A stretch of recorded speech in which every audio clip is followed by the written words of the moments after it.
लोगों को भी समझ नहीं आ रहा, दुनिया के लोगों को भी समझ नहीं आ रहा साहब। आपको बता दूं, अडानी पैदा किनके राज में हुआ, अडानी ने व्यापार किनके राज में शुरू किया। आज जब मोदी जी शौचालय देते हैं तो सबसे पहला पिछवाड़ अगर किसी का जलता है तो अजीत अंजुम का जलता है।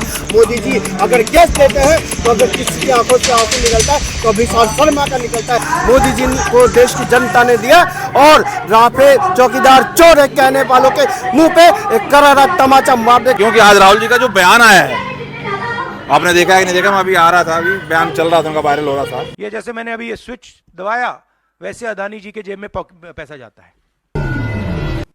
बिजली बिल जब आप पंखा चलाते हो, गरीब लोग पंखा चलाते हैं, ट्यूबलाइट चलाते हैं, तो याद रखिए जब आप बटन दबा रहे हो ऐसे अदानी जी के जेब में पैसा जाता है। विशाल शर्मा, अजीत अंजुम और रवीश कुमार से मैं कहना चाहता हूं आपके माध्यम से, सुनो दलाल पत्रकारों, छत्तीसगढ़ में, राजस्थान में अभी तुम्हारी सरकार है, जाके जांच करवा लो अडानी की और 2024 में पुर्जे निकाल दो। है हिम्मत तो जांच कराओ, नहीं करवा।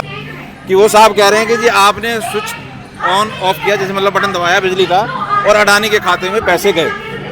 तो मैं वही सोच रहा था यार कि इनका जैसे वो अपार सफलता लेते थे ना फिल्में, ऐसे फ्लॉप वाली अगर बात की जाए तो राफेल फ्लॉप हुआ, फिर उसके बाद चौकीदार चोर फ्लॉप हुआ, अब ये अडानी के पीछे पड़े हुए हैं और आज ये कह रहे हैं कि जी आप बटन दबाते हो और अडानी के खाते में पैसे जाते हैं। तो राहुल जी क्या दबाते हैं? देखिए, ये जो कह रहे हैं राहुल जी, मैं आपको बताना चाहता हूँ 2014 के बाद जब पूर्ण बहुमत की सरकार, कई दशकों के बाद एक पार्टी की पूर्ण बहुमत की सरकार जब बनी तो इन परिवारवादी नेताओं के हौसले टूट गए, जमी धरोश हो गए ये लोग। और एक गरीब माँ का बेटा, एक ओबीसी प्रधानमंत्री जब देश का प्रधानमंत्री बनता है तो इनको हजम नहीं होता है। 2014 के बाद 2019 में इन लोगों ने राफेल का मुद्दा उठाया, किस तरह से माननीय न्यायालय ने राफेल के मुद्दे को धराशायी करने का काम किया और चौकीदार चोर है का नारा इन्होंने बहुत जबरदस्त तरह से गूंजा था। और हर एक विधानसभाओं में, हर एक पार्लियामेंट्री अफेयर्स कमेटियों में इन लोगों ने चौकीदार चोर है का नारा, इनके प्रवक्ता कहीं भी जाते, चाहे कांग्रेस के प्रवक्ता हो, महागठबंधन तो उस समय भी था, लेकिन इनके प्रवक्ता जहां भी जाते थे वहां कहते थे चौकीदार चोर है। लेकिन आपको बता दूं 2014 से भी पूर्ण बहुमत 2019 में मोदी जी को देश की जनता ने दिया और राफेल चौकीदार चोर है कहने वालों के मुंह पे एक करारा तमाचा मारने का काम किया और उनको दिखा दिया कि देश का चौकीदार ईमानदार है। और देश का चौकीदार, अगर देश का चौकीदार अपनी गद्दी पे बैठा है तो देश की अर्थव्यवस्था पे कोई हाथ लगाने की हिम्मत नहीं कर सकता। और देश का अगर चौकीदार गद्दी पे बैठा है, देश का बॉर्डर सुरक्षित है साहब, ये है हमारे देश का चौकीदार। अब देखो, ये बात इन्होंने जो मैंने बोली ना आपसे, ये इन्होंने प्रेस कॉन्फ्रेंस में बोल रहे थे और वही घुमा फिरा के जैसे वो बोलते हैं ना कि आप ऐसे मत आओ। फिर देखा होगा आपने राहुल गांधी का कि वो जैसे कोई प्रवक्ता उस तरह का आता है, उसने कहा कि जी राजस्थान में है, छत्तीसगढ़ में आप अडानी को सपोर्ट कर रहे हो, क्या करोगे, जांच कराओगे जब आओगे तो? फिर हाँ जांच कराएंगे। अरे तो जांच कराओगे तो देख ही रहे हो फिर उन्होंने अभी छत्तीसगढ़ में वहाँ पे तो वो ये मतलब ये इस तरह की बातें करके फिर ये कहते हैं कि बीजेपी ने मुझे बदनाम करने के लिए अरबों खबरों को खर्च कर दी। ये क्या कहानी है, समझ से परे है। ये दुनिया, भारत के लोगों को भी समझ नहीं आ रहा, दुनिया के लोगों को भी समझ नहीं आ रहा साहब। आपको बता दूं, अडानी पैदा किनके राज में हुआ, अडानी ने व्यापार किनके राज में शुरू किया, अडानी विदेशों में किसके राज में घूमना शुरू किया? कांग्रेस के राज में। सब कुछ छोड़िए, अगर अडानी चोर है, अडानी अगर भारत का पैसा उसने गबन किया है तो छत्तीसगढ़ में कांग्रेस की सरकार है, राजस्थान में कांग्रेस की सरकार है, पंजाब में आम आदमी पार्टी की सरकार है। ये लोग कहते हैं अडानी मोदी अडानी भाई। तो पत्रकार महोदय, मैं आपके माध्यम से कहना चाहता हूँ, अगर अडानी चोर है तो छत्तीसगढ़ में इनके टेंडर की मलाई क्यों खाते हो? राजस्थान में इनके टेंडर की मलाई क्यों खाते हो? पंजाब में इनके टेंडर की मलाई क्यों खाते हो? अगर अडानी चोर है तो कितने टेंडर इनके रद्द किए आपने, ये जनता को बताओ। और कितने टेंडर रद्द किए और राजस्थान में कितने एफआईआर आपने अडानी के खिलाफ किए, कितने एफआईआर आपने, कितनी बार अडानी के ऊपर आपने मुकदमा किया।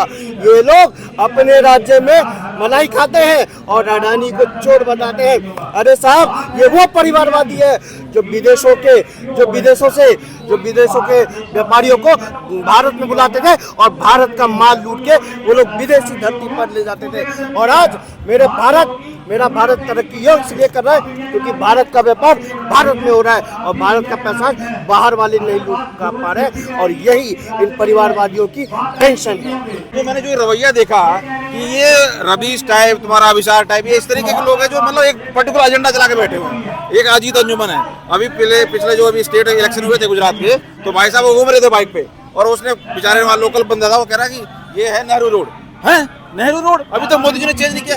ये क्या माइंड सेट है, ये क्या चला रहे हैं, क्या बेच रहे हैं, इनके पास कोई मुद्दा नहीं है। ये मुद्दे से ये मोदी जी को हराएंगे क्या? आप अजीत अंजुम, रवीश कुमार, ये जो अभिसार शर्मा है, इनको देखो भाई साहब, आप अगर मोदी जी ने कुछ काम कर दे तो इनकी हवा टाइट हो जाती है। मैं आपको बता देना चाहता हूँ पत्रकार महोदय, जब मोदी जी शौचालय देते हैं तो सबसे पहला पिछवाड़ा अगर किसी का जलता है तो अजीत अंजुम का जलता है।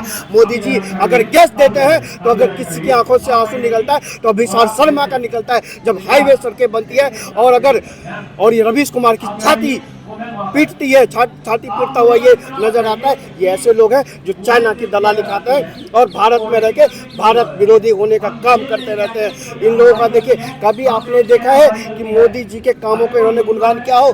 कभी आपने देखा है कि शौचालय योजना पे क्या कहते हैं, गैस चूल्हा जो योजना मिली है, सड़कों का काम, एम्स का काम, जितने भी काम, सर्जिकल स्ट्राइक पे आवाज किसने उठाया था, एयर स्ट्राइक पे आवाज किसने उठाया था? आज हमास के साथ कौन खड़ा हो रहा है? ऐसे पत्रकार ही लोग जो खड़ा हो रहा है। ऐसे पत्रकारों का आप लोगों को विरोध करना चाहिए। होती है आज भारत में वंदे भारत एक्सप्रेस की बात होती है, आज भारत में राजधानी एक्सप्रेस की बात होती है। आज बदलता हुआ भारत है, चाहे ट्रेन को लीजिए, चाहे एयरपोर्ट को लीजिए, आज भारत हर क्षेत्र में हवा में उड़ रहा है, हवा में लहरा रहा है। चाहे मेरे देश का सैनिक अगर बॉर्डर पे खड़ा होता है तो उसको छूट होती है।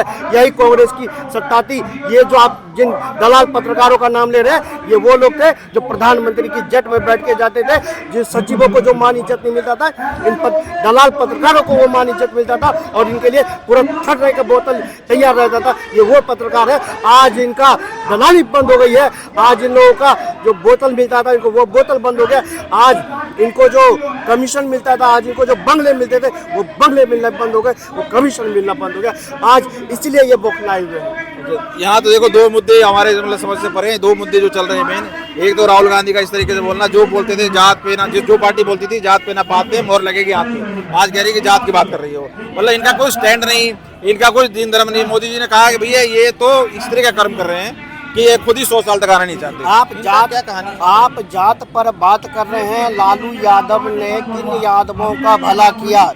उसने भला किया तो किसका भला किया? राबड़ी यादव का। उसने भला किया तो किसका भला किया? तेजस्वी यादव का, तेज प्रताप यादव का, निशा यादव का, अपने परिवार का भला किया। और आज भी यादव गाय भैंस चराने वाला काम, गाय भैंस चराने का काम करता है। बिहार में ये लोगों ने जाति के नाम पे अपने परिवार की सत्ता सुख, केवल सत्ता सुख लेने का काम किया। देश की जनता को इनको जात पात से नहीं लेना देना, इनको अपने परिवार से लेना देना। सार शर्मा, अजीत अंजुम और रवीश कुमार से मैं कहना चाहता हूँ आपके माध्यम से, सुनो दलाल पत्रकारों, छत्तीसगढ़ में, राजस्थान में अभी तुम्हारी सरकार है, जाके जांच करवा लो अडानी की और 2024 में पुर्जे निकाल दो। है हिम्मत तो जांच कराओ, नहीं करवाएंगे जांच। ये दलाल पत्रकार नहीं बोलेंगे। हमारे बात ऐसी बटन दबाओगे अडानी के खाते में। राहुल जी किसका बटन दबाते हैं? वो किसके खाते में जाते हैं? आप उनसे पूछे ना भैया, छत्तीसगढ़ में क्यों नहीं टेंडर कैंसिल किया? इंट्रोडक्शन दे दीजिए अपना और मेक इन मीडिया को बोल दीजिए। मेक इन मीडिया को आप लोग सब्सक्राइब कर लें, चैनल को उसके बारे में बोल दीजिए। आप प्लीज, आप लोग से आग्रह है, मेक इन मीडिया को सब्सक्राइब करें, लाइक करें और कमेंट करें और ज़्यादा से ज़्यादा सब्सक्राइब करें एक राष्ट्रवादी चैनल को। अजीत अंजुम जैसे लोगों को जो ठोकने का काम करता हूँ, अभिसार शर्मा जैसे लोगों को जो ठोकने का काम करता हूँ, ये जो चाइना के दलालों को ठोकने का काम करता हूँ, ऐसे पत्रकारों को, ऐसे चैनलों को आप लोग बढ़ाइए। और पूरा देश आज इन जैसे पत्रकारों के साथ है। उन लोगों की तूती जो बोलती है, आज आप लोगों के साथ की आवश्यकता है। आप लोग इस चैनल को सब्सक्राइब करें, लाइक करें और कमेंट करें। और यही तमाचा, जब आप सब्सक्राइब करेंगे तो विशाल शर्मा के मुंह पे तमाचा जाएगा। जब आप ब्लॉक रखा है ट्विटर मुझे। अरे ये ब्लॉक करेंगे, आप इन चैनलों को लाइक करो। कुछ भी फॉलोअर नहीं है मेरे, फिर भी मैं आपके माध्यम से देश के दर्शकों को कहना चाहता हूँ, आप इन चैनल को लाइक करो। और जब आप लाइक करोगे तो विशाल शर्मा जैसे लोगों के पेट में दर्द होगा। राष्ट्रवादी पत्रकारों को फॉलो करो। ये 14 लोगों को इन्होंने बैन किया था, ये याद करो, ये 14 लोगों को इन्होंने बैन किया। अगर इनकी सत्ता आ गई तो सबको जेल में डाल देंगे। उठने का समय है, जागने का समय है। इन लोगों को सुना दो, मोदी जी का साथ दो और देश में फिर से मोदी जी आ रहे हैं। बहुत बहुत धन्यवाद।